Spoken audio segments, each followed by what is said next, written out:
Ukraine യുദ്ധത്തിൽ വളരെ പ്രധാനപ്പെട്ട ഒരു അപ്ഡേറ്റ് ലഭിച്ചു. റഷ്യ അമേരിക്കയുടെ സീസ് ഫയർ ഡീൽ റിജക്ട് ചെയ്തു. എന്തുകൊണ്ട് റിജക്ട് ചെയ്തു?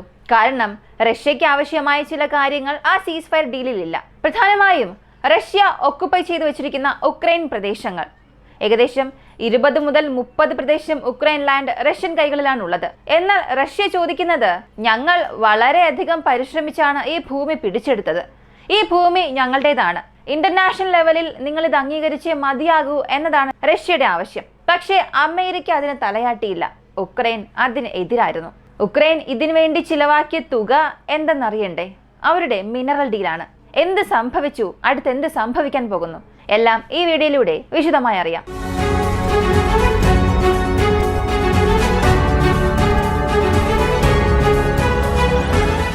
റഷ്യ ഉക്രൈൻ യുദ്ധത്തിൽ ഒരു 3 ദിവസം 72 മണിക്കൂറത്തെ വെടിനിർത്തൽ നൽകിയിട്ടുണ്ട്. ഈ 3 ദിവസം യുദ്ധം നടക്കില്ല. ഇതൊക്കെ വിക്ടറി പരേഡിന്റെ ഭാഗമാണെന്ന് പുടിൻ പറഞ്ഞിരുന്നു. എന്നാൽ ആ സമയത്ത് പോലും റഷ്യയുടെ ആക്രമണം ഉണ്ടായിരുന്നുവെന്ന് ഉക്രൈൻ പറയുന്നു. ഉക്രൈന്റെ ആക്രമണം ഹെവി ആയിരുന്നുവെന്ന് റഷ്യയും പറയുന്നു. ഇങ്ങനെ പറഞ്ഞാലും മാറി മാറി രണ്ടുപേർക്കും ഇടയിൽ പ്രശ്നമുണ്ടായോ എന്ന് ചോദിച്ചാൽ ഇല്ല.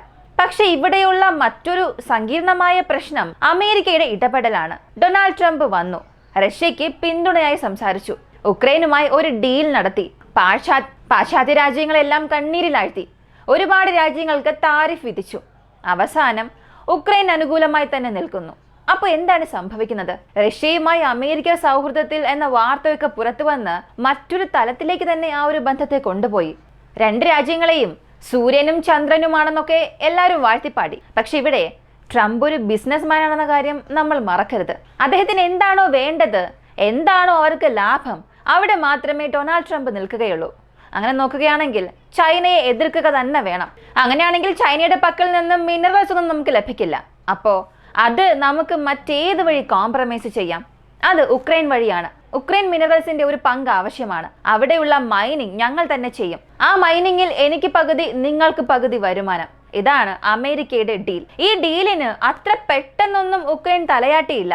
ഉക്രൈനും ഒരുപാട് ഡിമാൻഡുകൾ പറഞ്ഞു. ക്രീമിയയെ വിട്ടു നൽകാൻ പാടില്ല, ഇപ്പോൾ റഷ്യ കൈവശം വച്ചിരിക്കുന്ന പ്രദേശങ്ങളെ തിരികെ ഞങ്ങൾക്ക് തന്നെ നൽകാനുള്ള ശ്രമങ്ങൾ എടുക്കണം എന്നൊക്കെ. അതിന് ഡൊണാൾഡ് ട്രംപ് പല കാര്യങ്ങൾ റഷ്യയ്ക്ക് അനുകൂലമായി തന്നെയാണ് തീരുമാനിച്ചത് എന്ന് ഉക്രൈനും പറഞ്ഞു. പക്ഷേ ഇന്നത്തെ സാഹചര്യം, ഇന്നത്തെ വാർത്ത അനുസരിച്ച് വെറും 24 മണിക്കൂറിനുള്ളിൽ മിനറൽ ഡീലിൽ അമേരിക്കയും ഉക്രൈനും ഒപ്പുവയ്ക്കാൻ പോകുന്നു. ഉക്രൈന്റെ GDPയിലെ 6.1% ഈ മിനറൽ വഴിയാണ് വന്നുകൊണ്ടിരുന്നത്. ഉക്രൈന്റെ കയറ്റുമതിയിൽ 30% ഈ ധാതു വിഭവങ്ങളായിരുന്നു ഉണ്ടായിരുന്നത്. അത്തരം ധാതു വിഭവങ്ങളെ ഇപ്പോ അവർ ആർക്കാണ് നൽകാൻ പോകുന്നത്? അമേരിക്കയ്ക്ക് നൽകാൻ പോകുന്നു. ഇനി ഇത് സാധാരണ രീതിയിൽ അങ്ങ് എടുത്തു കൊടുക്കാൻ പോവുകയാണോ? ഇല്ല. അവിടെ അമേരിക്കയുടെ പ്രധാനപ്പെട്ട ചില കണ്ടീഷൻസ് ഉക്രൈനും അക്സെപ്റ്റ് ചെയ്തിട്ടുണ്ട്. അതായത് അമേരിക്ക സൈനിക സഹായത്തിന് വേണ്ടി പണം നൽകും. ഈ പണമൊക്കെ അമേരിക്ക കടമായി നൽകിയതാണ്, അല്ലെങ്കിൽ വെറുതെ നൽകിയതാണ്, ഇതൊക്കെ എഴുതി വെക്കാൻ മാത്രമേ സാധിച്ചുള്ളൂ. അമേരിക്കയ്ക്ക് അതൊക്കെ തിരികെ വാങ്ങാൻ കഴിയുമോ എന്ന് ചോദിച്ചാൽ ഇല്ല. ഇതിനെക്കുറിച്ചാണ് ഡൊണാൾഡ് ട്രംപ് മുൻപ് പറഞ്ഞത്, ഞങ്ങൾ ബില്യൺ കണക്കിന് തുക ഉക്രൈന് വെറുതെ നൽകിയിട്ടുണ്ട് എന്ന്. ഉക്രൈൻ ഒന്നുകിൽ അത് തിരികെ നൽകണം, അല്ലെങ്കിൽ ഈ മിനറൽ ഡീലിൽ ഒപ്പുവെക്കണം എന്നും പറഞ്ഞു. എന്നാൽ ഇനി മുതൽ ഡൊണാൾഡ് ട്രംപ് നൽകുന്ന ഓരോ ഡോളറും ഈ മിനറൽ ഡീലിന് വേണ്ടിയാണ്. നിങ്ങളുടെ രാജ്യത്ത് നിന്ന് മിനറൽസ് എടുക്കാനുള്ള മുഴുവൻ പെർമിറ്റ് എനിക്ക് മാത്രമാണ് എന്ന് പറയുകയും സൈനിക സഹായവുമായി അതിനെ കണക്ട് ചെയ്തു. അപ്പോൾ എത്ര രൂപ നൽകിയാലും, എത്ര കോടി നൽകിയാലും അത് അവിടെയുള്ള മിനറൽസിനെ നൽകുന്നത് പോലെയാണ്. അതല്ലാതെ ഉക്രൈന് ഫ്രീ ആയി ഉക്രൈൻ ജയിക്കണം, റഷ്യക്കെതിരെ ആ ഒരു കോൺസെപ്റ്റ് അവിടെ ഇല്ല. അമേരിക്കയെ സംബന്ധിച്ചിടത്തോളം ഒരു ബിസിനസ് ഉക്രൈനുമായി ചെയ്യുന്നു, ആ ബിസിനസ്സിന് പണം നൽകുന്നു, ആ പണം വെച്ചുകൊണ്ട് ഉക്രൈൻ എന്ത് വേണമെങ്കിലും ചെയ്യാം. എന്നാൽ അമേരിക്കയ്ക്ക് അതിന് പകരം മിനറൽസ് ലഭിച്ചാൽ മതി. ഇതാണ് ഇപ്പോൾ അമേരിക്കയുടെ മിനറൽ ഡീലിന്റെ ഒരു നിലപാട്. 24 മണിക്കൂറിനുള്ളിൽ ഉക്രൈനും അമേരിക്കയും ഈ ഡീലിൽ ഒപ്പുവെക്കാൻ പോവുകയാണ്. അപ്പോൾ ഇത് റഷ്യയ്ക്ക് വലിയൊരു തിരിച്ചടിയാകുമല്ലോ എന്ന് ചോദിക്കാം. തീർച്ചയായും തിരിച്ചടിയായി മാറുക തന്നെ ചെയ്യും. പക്ഷെ റഷ്യയ്ക്ക് ഇതൊക്കെ മുൻകൂട്ടി തന്നെ അറിയാം. റഷ്യയെ സംബന്ധിച്ചിടത്തോളം അമേരിക്കയുടെ അംഗീകാരം മാത്രമല്ല ആവശ്യം, ലോകരാജ്യങ്ങളുടെ എല്ലാം ഒരു അംഗീകാരം വേണം. അതുകൊണ്ട് അവർ പിടിച്ചു വച്ചിരിക്കുന്ന സ്ഥലങ്ങളും ക്രീമിയയും വിട്ടുകൊടുക്കില്ല എന്നുള്ളതിൽ അവർ ഇപ്പോഴും സ്ട്രോങ് ആയി നിൽക്കുകയാണ്. ക്രീമിയ ഉക്രൈന് ലഭിച്ചില്ലെങ്കിൽ ഉക്രൈൻ വലിയൊരു പരാജയമാണ്. അമേരിക്ക ഇതിനൊരു ഗ്യാരണ്ടി നൽകിയിട്ടുണ്ടോ എന്ന് ചോദിച്ചാൽ ആ ഒരു ഗ്യാരണ്ടിയും അമേരിക്ക നൽകിയിട്ടില്ല. അപ്പോൾ മൊത്തത്തിൽ പറഞ്ഞാൽ ഡൊണാൾഡ് ട്രംപ് ഇവിടെ വിജയിച്ചു. പുടിൻ ഇതിനകം തന്നെ വിൻ ചെയ്ത സ്ഥലത്താണ് നിൽക്കുന്നത്. ഉക്രൈന് ഒരു വലിയ പരാജയം വീണ്ടും വരാൻ പോവുകയാണ്. അപ്പോൾ റഷ്യ ഉക്രൈൻ യുദ്ധത്തിൽ ഇതാണോ അവസാന ഘട്ടം എന്ന് നോക്കിയാൽ ഇല്ല. ഉക്രൈനെ സംബന്ധിച്ചിടത്തോളം അവർ പറയുന്നത് റഷ്യ വീണ്ടും ആക്രമിക്കും, അതുകൊണ്ട് ആയുധം വേണം, പണം വേണം, എന്നൊക്കെ അമേരിക്ക ഉൾപ്പെടെ പല രാജ്യങ്ങളോടും ചോദിക്കുന്നുണ്ട്. റഷ്യയെ സംബന്ധിച്ചിടത്തോളം ബെലറസുമായി വളരെ പ്രധാനപ്പെട്ട ഒരു ഡീൽ അവർ ഇപ്പോൾ തയ്യാറാക്കി. ഇന്ന് പോലും ഏവിയേഷൻ ഇൻഡസ്ട്രിക്ക് വേണ്ടിയിട്ടുള്ള ഒരു ഡീൽ തയ്യാറാക്കി ബെലറസും റഷ്യയും. അപ്പോ ബെലറസിൽ റഷ്യ സ്ട്രോങ് ആകും തോറും ബെലറസിന്റെ ഭാഗത്ത് നിന്നും ഉക്രൈന് വേണ്ടിയിട്ടുള്ള പ്രശ്നങ്ങളും റഷ്യ അധികമാക്കും. റഷ്യയുടെ അടുത്ത പദ്ധതി നോർത്ത് കൊറിയ ആയിരിക്കും. ഉത്തര കൊറിയൻ സൈനികരാണ് കേഴ്സ്കിലെ റഷ്യയുടെ വിജയത്തിന് കാരണമെന്നും പറഞ്ഞ് അവരുടെ വിജയാഘോഷത്തിൽ ഉത്തര കൊറിയയ്ക്ക് വലിയ പ്രശംസ തന്നെ നൽകിയിരുന്നു. അവർക്ക് ആവശ്യമായ പാലം, റോഡ്, റെയിൽവേ നെറ്റ്വർക്ക്സ് ഇവയെല്ലാം ഇപ്പോൾ റഷ്യ ചെയ്ത് നൽകാനും പോവുകയാണ്. ഉത്തര കൊറിയ മുതൽ റഷ്യ വരെ നീളുന്ന പുതിയ വഴികൾ നിർമ്മിക്കാനുള്ള പ്രോജക്റ്റും റഷ്യ ഇനിഷ്യേറ്റ് ചെയ്യാൻ പോവുകയാണ്. അപ്പൊ റഷ്യയുടെ ഈ വിജയത്തിന് ഇത്രയേറെ സഹായമായിരുന്ന ഉത്തര കൊറിയയ്ക്ക് റഷ്യ ചെയ്യുന്ന ഈ സഹായം തീർച്ചയായും അവർക്കൊരു ഫലമായി തന്നെ മാറും. എന്നാൽ അതേസമയം കേഴ്സ് പ്രദേശത്ത് വീണ്ടും ചില ഉക്രൈൻ സൈനികർ ഒളിച്ചിരിക്കുകയാണ്. അവരെ ഞങ്ങൾ എത്രയും പെട്ടെന്ന് കണ്ടുപിടിക്കും. പക്ഷെ അവർ കൂട്ടമായിട്ടൊന്നുമല്ല, കുറച്ചു മാത്രമേ ഉള്ളൂ. അവരും ഒളിച്ചിരിക്കുകയാണ്. അതുകൊണ്ട് തന്നെ ഉക്രൈൻ സൈനികരെ അവിടെ ഇല്ല എന്നൊരിക്കലും പറയാൻ കഴിയില്ല എന്നും പുടിൻ പറഞ്ഞു. മെയ് മാസം 9-ാം തീയതി വിക്ടറി പരേഡ് നമുക്കറിയാം.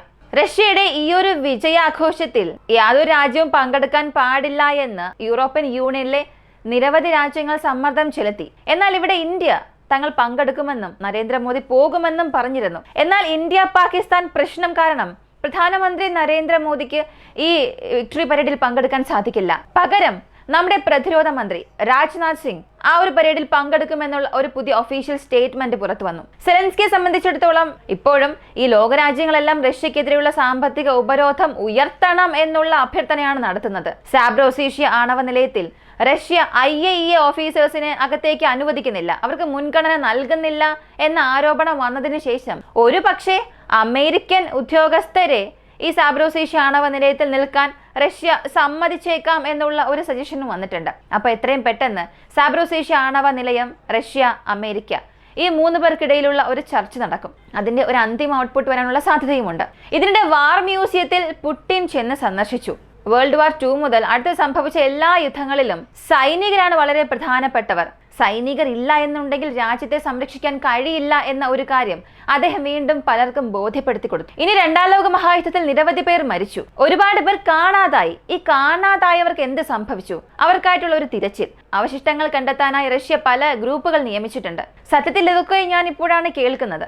2ാം ലോക മഹായുദ്ധത്തിൽ ഒരുപാട് പേർ കാണാതായിട്ടുണ്ടാകും, ഒരുപാട് പേരുടെ ബന്ധുക്കൾ കംപ്ലൈന്റ് നൽകിയിട്ടുണ്ടാകും, ഒരുപാട് ബിലോങ്ങിങ്സ് കാണാതായിട്ടുണ്ടാകും. ഇവയെല്ലാം ഏതൊക്കെ സ്ഥലങ്ങളിൽ ഉണ്ടാകും? ആ വ്യക്തി അവസാനമായി പോയത് എവിടെയാണ്? അതിനെന്തെങ്കിലും സാക്ഷിയുണ്ടോ? അതിന്റെ അടിസ്ഥാനത്തിൽ തിരച്ചിൽ നടക്കുകയാണ്. ഈ തിരച്ചിൽ ലൈഫ് ലോങ് നടക്കുമെന്നും പറഞ്ഞിട്ടുണ്ട്. ഈ വേൾഡ് വാർ 2 മാത്രം അല്ല, ഇപ്പോൾ റഷ്യ ഉക്രൈൻ യുദ്ധം സംഭവിക്കുന്നുണ്ട്. അതിലും കേഴ്സ് പ്രദേശത്ത് നടക്കുന്ന യുദ്ധത്തിൽ ആരൊക്കെ മരിച്ചിട്ടുണ്ടാകും, കാണാതായിട്ടുണ്ടാകും, അവരുടെ ബിലോങ്ങിങ്സ് ഇത് തിരയുന്നതിന് വേണ്ടിയും പല ഗ്രൂപ്പുകളെ നിയമിച്ചിട്ടുണ്ട്. ഇതിനു വേണ്ടി തന്നെ ഡെഡിക്കേറ്റഡ് ആയി റഷ്യയിലെ സ്കൂളുകളിലും കോളേജുകളിലും സിലബസ് ഉണ്ടെന്നും പറയുന്നു. അപ്പോ ഈ കാണാതായ വ്യക്തികളെ കുറിച്ചുള്ള തിരച്ചിലും അവരെക്കുറിച്ചുള്ള തിരച്ചിൽ അവരുടെ കുടുംബത്തിന് അത്യാവശ്യമാണ് എന്നുള്ള ഒരു കാര്യം പുടിൻ മനസ്സിലാക്കുന്നു എന്നുള്ളത് തന്നെ അഭിനന്ദിക്കേണ്ട ഒരു കാര്യമാണ്. ഗാസയിലുള്ള എല്ലാ ജനങ്ങളും അവിടം വിട്ട് പോകുന്നതുവരെ, മറ്റെവിടെയെങ്കിലും പോകുന്നതുവരെയും സിറിയയെ 2ആയി വിഭജിക്കുന്നതുവരെയും ഞങ്ങളുടെ യുദ്ധം അവസാനിക്കില്ല എന്ന് ഇസ്രായേൽ പറഞ്ഞു. ഇസ്രായേലിൽ പലയിടത്തുമായി ഉണ്ടായ തീപിടുത്തം വ്യാപിക്കുകയും ഒരു നാഷണൽ എമർജൻസി അറിയിച്ചിട്ടുണ്ട് ഇസ്രായേൽ. റഷ്യയുടെ ഒരു ജനറൽ കാർ സ്ഫോടനത്തിൽ മരിച്ചു എന്നുള്ള വാർത്ത പുറത്തു വന്നിരുന്നു. ഒരുപക്ഷെ അദ്ദേഹം കൊല്ലപ്പെട്ടതിന് കാരണം ഉക്രൈന്റെ ഇന്റലിജൻസ് ആണ് എന്ന് പുറം ലോകത്തിലേക്ക് ചില വിവരങ്ങൾ ലഭിക്കുന്നുണ്ട്. ഉക്രൈൻ ഇത്രത്തോളം സ്ട്രോങ് ആയി ഇന്റലിജൻസ് ഉണ്ട് എന്നുള്ളതും അവർ റഷ്യക്കെതിരെ കരുനീക്കങ്ങൾ നടത്തുന്നു എന്നുള്ളതും അവരുടെ സാമർഥ്യത്തെയാണ് കാണിക്കുന്നത്. ഇതുവരെ വന്ന എല്ലാ അപ്ഡേറ്റ്സ് നമ്മളിപ്പോൾ അറിഞ്ഞു. ഇനി തുടർന്നുള്ള അപ്ഡേറ്റ്സ് അറിയാനായി വോയിസ് ഓഫ് വിക്കി എന്ന ഈ ചാനൽ സബ്സ്ക്രൈബ് ചെയ്യുക. മറ്റൊരു വീഡിയോയുമായി വീണ്ടും കാണാം.